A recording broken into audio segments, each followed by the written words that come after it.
Today on Face the Nation, is peace at hand in the Middle East? We'll ask Israel's chief negotiator of the proposed landmark agreement, Foreign Minister Shimon Peres. And from the other side, Nabil Shaat, top advisor to PLO chairman Yasser Arafat. Then for perspective, we'll bring in the New York Times' Thomas Friedman, conservative commentator William Crystal, and Andrew Sullivan of the New Republic.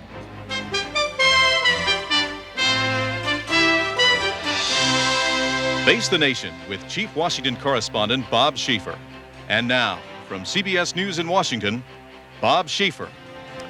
And welcome again to the broadcast. Joining us this morning from Jerusalem, the Israeli Foreign Minister Shimon Peres. Mr. Foreign Minister, thank you very much for coming this morning. While most of official Washington has been on vacation these past 2 weeks, there have truly been stunning developments on the Middle East. Foreign Minister Peres has engineered this agreement in principle that will bring self-rule to the Palestinians in that little strip of land along the Israeli coast called the Gaza Strip, and also in the area around Jericho. Foreign Minister, let me ask you first the very general question, what has to happen next? What do you want Yasser Arafat, the head of the PLO, to do? What do you want him to say in order for this agreement to be signed? We have concluded one chapter, which is the Declaration of Principles that comprises the Gaza Strip and the Jericho area. Now, the second step for Yasser Arafat and the PLO to do is to stop being an organization which is connected in one way or another with terror and become an organization which is totally and purely political, without any violence. Well, what do you want him to say? Do you want him to say, we renounce terrorism as a weapon, we recognize the right of Israel to exist, and we renounce the PLO charter, which calls for the destruction of Israel? Is it enough for him just to say that, to make that declaration? Yes. I mean, I wouldn't use the same words, but to renounce terror, to divorce those parts of the Palestinian covenant that calls for the destruction of Israel, to recognize the right of Israel to exist in peace and security, and to take it upon themselves that every future or any future disputes will be solved peacefully and politically. So in other words, it would not be necessary, in your view, for him to call together the PLO Executive Council and deliberate this and formally renounce it. It would be enough at this stage to simply make the declaration that you have just outlined.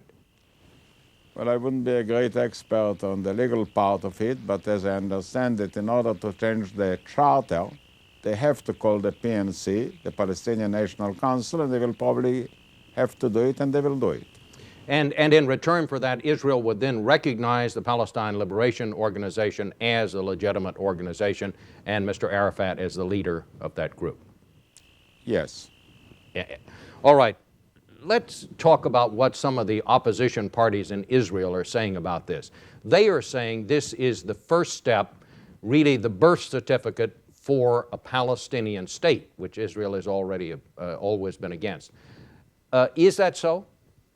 No, not necessarily so. I personally believe that the best solution for the future is a Jordanian-Palestinian confederation where the parts of the land that we shall give back up to the Jordan River will remain forever demilitarized. Actually, there won't be any need for armies or arms anyway. But the opposition is escaping the main issue. What are they suggesting to do? You know, we want to prevent a Yugoslavia-like situation, and on moral grounds, we do not want to dominate the Palestinian life. It is a moral mistake and a political mistake, and we want to prevent posterity from facing the mistakes that our generation could have hand them over. Could you yourself, Foreign Minister, accept a Palestinian state? No, I think it will be a mistake. You see, I believe the Jordanian and Palestinian situation is one situation, since most of the Jordanians are Palestinians and the Palestinians hold Jordanian passports. If you will propose two solutions to one problem, you will create two problems. And I would like to see the Palestinians themselves living in peace and arrive to a reasonable arrangement before a war and instead of a war. And furthermore, as I have said, this will enable all of us to live together peacefully, because no Israeli will ever agree to have a hostile army in the gates of Jerusalem. All right, let me ask you, of course, some of the more extremist fundamentalist groups have vowed to try to sabotage this. I want to ask you how this would work, this sort of self-rule arrangement that you have worked out. Let us say, for example, that one of those groups, Hamas, would make a cross-border raid into Israel and then take refuge in the Gaza Strip. Would you expect Yasser Arafat to arrest him, and would you expect them to take action against those people? Do you think they could do that? They can, they will, and they should. Like in Jordan, you know, there are also Hamas groups in Jordan. Let's not forget that the Hamas people killed as many Palestinians, and even more so, than they have killed Israelis. They've killed over 3,000 Palestinians. And it is a little bit childish to believe that it is for Israel to defend the Palestinian majority or to silence the guns of the Palestinian minority. It is for the Palestinians themselves to have the majority operate democratically and defend itself from a security point of view. Well, will you demand some sort of assurances from Arafat that they are willing to do that before this agreement is signed, or how will that work? We are arriving at a situation which is the best guarantee and the best assurance. What sort of assurance can we ask for? We are going to keep our army, but we are changing the motivation, the outlook, the destiny of the people, and in my judgment, this is the best assurance and the wisest one. You know, I'm even thinking, if I would have, for example, to make a choice, in between having, say, 500,000 tourists or 5,000 soldiers, I believe that even from a security point of view, 500,000 tourists will guarantee more the security than 5,000 soldiers, because it creates an entirely new environment. It wakes up a new motivation. It introduces an interest which until now did not exist. Let me ask you this, Foreign Minister. There are reports, I think in some of your newspapers in Jerusalem this morning, that you are ready to sign a similar agreement in principle, or work out an agreement in principle with Syria regarding the Golan Heights, an agreement that would give sovereignty to Syria over the Golan Heights. What can you tell us about that? I can tell that Israel is sincerely interested in having a comprehensive peace with all parties, including the Syrian party. But the Syrians have to announce themselves in favor of a real peace, and they have to agree to security arrangements which will answer the call of the security both of Syria and of Israel. Until now, my feeling is that while the Syrians are showing a goodwill, they are very ambiguous when it comes to the real details. For example, they are talking about peace without embassies, peace without open frontiers, peace without free trade. Well, that's not a peace. This is just an empty declaration. So if they will come to real terms, then I think the road will be open to reach an agreement. Well, it sounds to me like you're talking, but you're not very close at this point to any kind of agreement. Would that be a fair way to characterize that? No, the difference is so thin. You know, you can't change it overnight. And depends really very much upon the Syrian leadership. It is not that you have to make a long way, but you have to make a clear choice. One final question, Foreign Minister. Do you think you'll be ready to sign this agreement with the PLO by the 13th of September, the date the United States has offered to host a signing ceremony? I can answer only 50% of the question, namely on behalf of the Israeli side. We shall be ready. We shall be even ready earlier than that. And let me say the following. This is not just a legal piece of signature. We are opening a new historic chapter between two people. We are bringing an end to 100 years of hostility, mistrust, and worries, and I hope we are going to open another 100 years of understanding and cooperation and good neighborhood. Foreign Minister, thank you so much for being with us this morning. In a moment, we'll come back and we'll talk to the PLO about all this.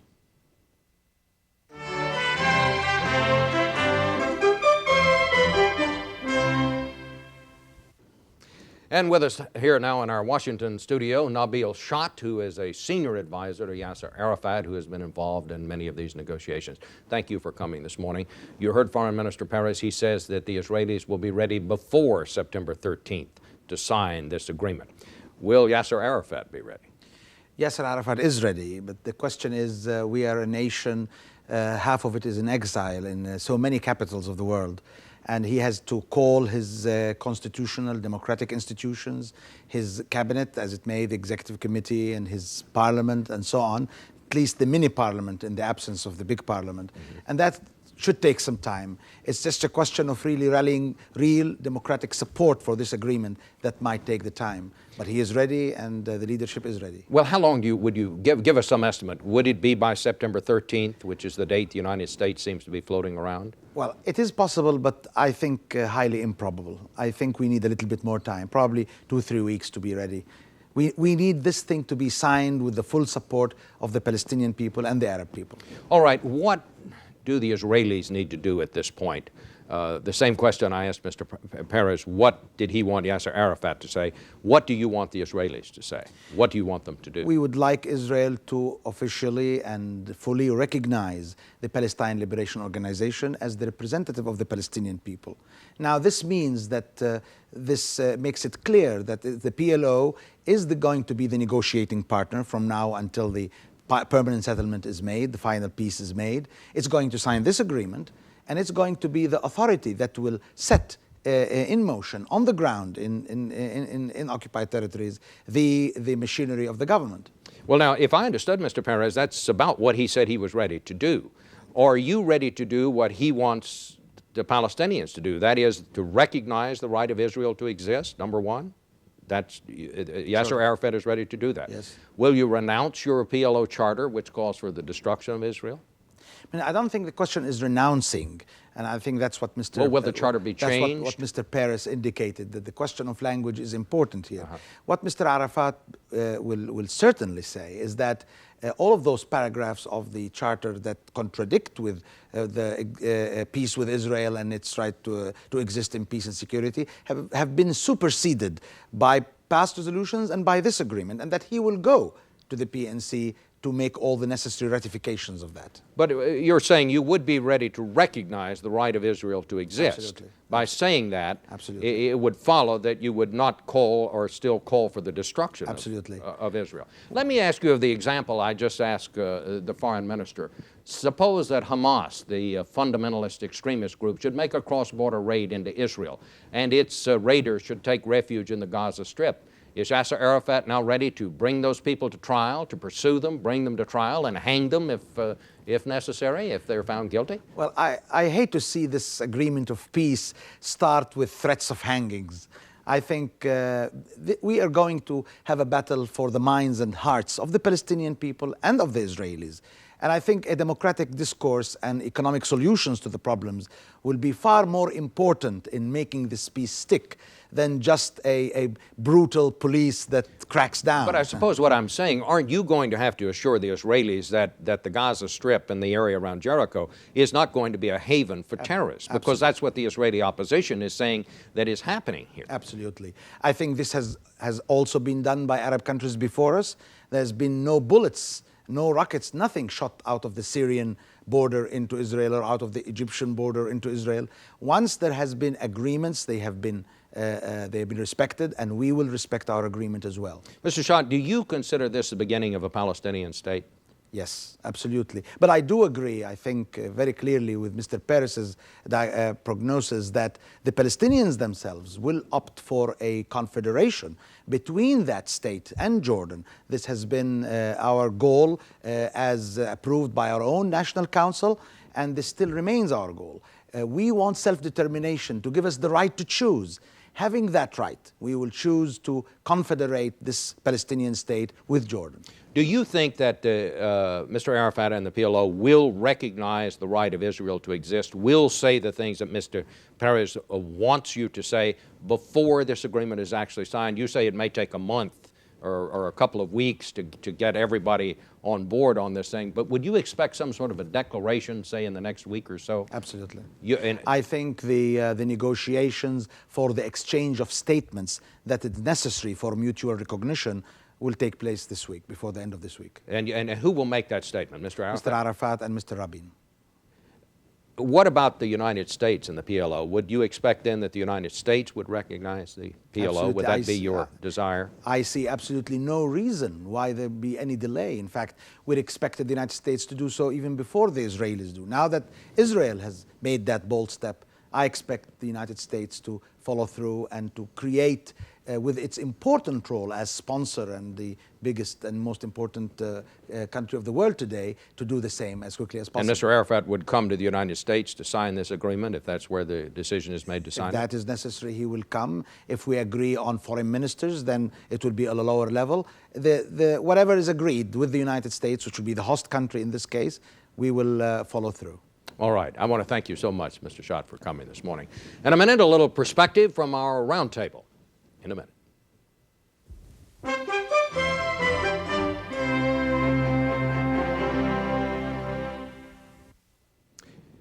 Our roundtable this morning, Tom Friedman of the New York Times, a Pulitzer Prize-winning author of From Beirut to Jerusalem, conservative consultant William Crystal, and Andrew Sullivan of the New Republic. Tom, let me start with you. I don't know about these fellows, but you know more about all this than I do, for sure. What do you make of what you just heard from Shimon Peres and from Mr. Shaat of the PLO? I think this thing is clearly on the right track. I think it's clearly moving ahead, Bob. But I also think that there are an enormous number of details that remain to be worked out, both just to get the signing of this agreement in principle and to turn this into an implementable agreement on the ground. You notice how both men fudged on your question of, well, hot pursuit. What happens if some Palestinians go attack some Israelis and run back? That's something you can fudge on Face the Nation. But in the internal debates, particularly in Israel, that's something that's going to have to be nailed down. Were you struck when I said to Foreign Minister Peres, what do you want Yasser Arafat to say? Would it be just enough for him to say, I declare Israel's right to exist, and so on and so forth? And yet, when I talked to Mr. Shaat, he said, well, yes, we're ready to do that. In fact, he said he's going to do that this week. But he said it's going to take a couple of weeks before we're ready to sign this thing. What do you make of that? I think what I make of it is that the PLO really does want to get as wide an agreement as possible on this. They don't want this to be a narrow deal cooked out by Arafat with some parliamentary maneuver. I think they're extremely worried, the small group that has sort of forged this agreement, that it's not going to have a popular base. And I think they're trying to tend their garden here. I don't see it, at this stage at least, as somehow waffling on their part or second thoughts. I think they're trying to build a solid foundation. Clearly, Mr. Shaat said he considers this the beginning of a Palestinian state. Foreign Minister Peres said no, he didn't, but he was kind of he said, in fact, that, well, he seemed to leave the door open for, well, there's going to be a Palestinian state one day, it seemed to me. I think he did, Bob. You asked him whether there would be a Palestinian state, and he said not necessarily so. And then he expressed his personal preference for a confederation with Jordan. I think he's leaving the door open for a Palestinian state, and I think an honest look at the situation has to say that this is the founding document for a Palestinian state on the West Bank. Now, I don't know that that's a terrible thing. I think one can make a responsible case that Israel could live side by side with such a state, but I think the debate in Israel and the debate in the United States needs to proceed on the premise that this is the first step towards a Palestinian state. And then I think the key question is, will that state be a force for terrorism, for extremism, for Arab radicalism, or can it be won over to the cause of Arab moderation? And I think the United States has a great role to play there in strengthening throughout the Arab world the forces of moderation against the forces of extremism. Let me just ask you this question. I mean, everybody's talking about what a great thing is. Is this good? Is this good for Israel? Is it good for the Palestinians? Because is it good for world peace? Because it starts at such a modest basis. I mean, with Gaza and Jericho, we've got plenty of time to find out. It's not as if the Palestinian state is going to happen tomorrow. I mean, we've got a long period in which we're going to see whether the PLO can actually enforce its own authority in these areas. And if it cannot, and I think many of us are very skeptical about whether it can, then the thing may well unravel. I mean, this is a very cautious agreement. It's based on very low but very firm foundations, and so we can just wait and see. The dog that didn't bark here was the United States. I mean, did the United States play a role here? It's present by its absence. I mean, that's what we're finding throughout the world right now. I think that's the strength of the agreement. I'd be much more worried about an agreement that had the U.S. trying to impose something that the parties were extremely unwilling to agree to. What this is that we're sitting back as a very distant midwife, and the president hasn't even said very openly or publicly that he's very supportive or encouraged by the agreement. What do you all make of that? Well, the United States' role here was to win the Gulf War against Saddam Hussein and thereby defeat Arab radicalism and strengthen the possibility for Arab moderation. And I think the implication of that is that the United States has a continuing role to play vis-a-vis Egypt, vis-a-vis Iran and Iraq, which are the great sponsors of extremism and radicalism and terrorism throughout the Arab world, vis-a-vis leaning on Syria to try to bring it over to the side of moderation. So I think I agree with Andrew that I don't want the United States State Department trying to micromanage all the details of negotiations between the Israelis and Arabs. But I think the overall U.S. role is really crucial. Let me ask you about one thing that I've kind of overlooked here, and I want to get back to, but that is when you mentioned Syria. Peres seemed to confirm that the Israelis and the Syrians are talking and that they are trying to work out something on the Golan Heights. I believe, if memory serves, a couple of papers in Jerusalem this morning are reporting that Israel is ready to sign some kind of an agreement with Syria. The foreign minister didn't confirm that. But Bob, there's no question that the Syrians do not want to see this train leave the station without him. Their power in this game has always been their claim to be able to play the Palestinian card. Well, lo and behold, Yasser Arafat is playing the Palestinian card, and now Assad is worried that his leverage is going to be diminished by that vis-a-vis Israel, so I think he's clearly going to jump into this game. How far, how conclusively, we really don't know. I just wanted to say one thing on this point about the American role. I'm very struck that the president has not said more about this deal. I think he's missing an important opportunity for us to say to the Israelis, you, Prime Minister Rabin, you, Foreign Secretary Peres, have behaved very courageously here, and we're encouraging you in that way to put the American imprimatur behind it,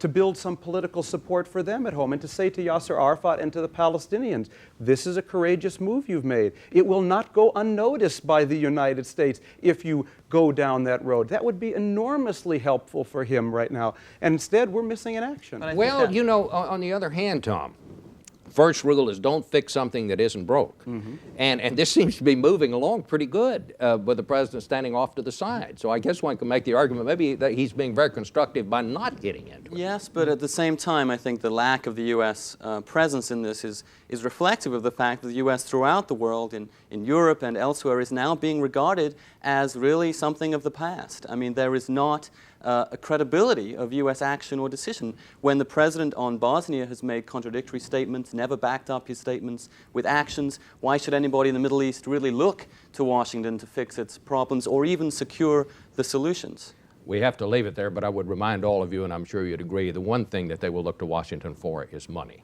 here and in a lot of other places around the world. That's it for this week. Thanks for joining us. We'll see you here next week on Face the Nation. Don't forget the Sunday night news tonight.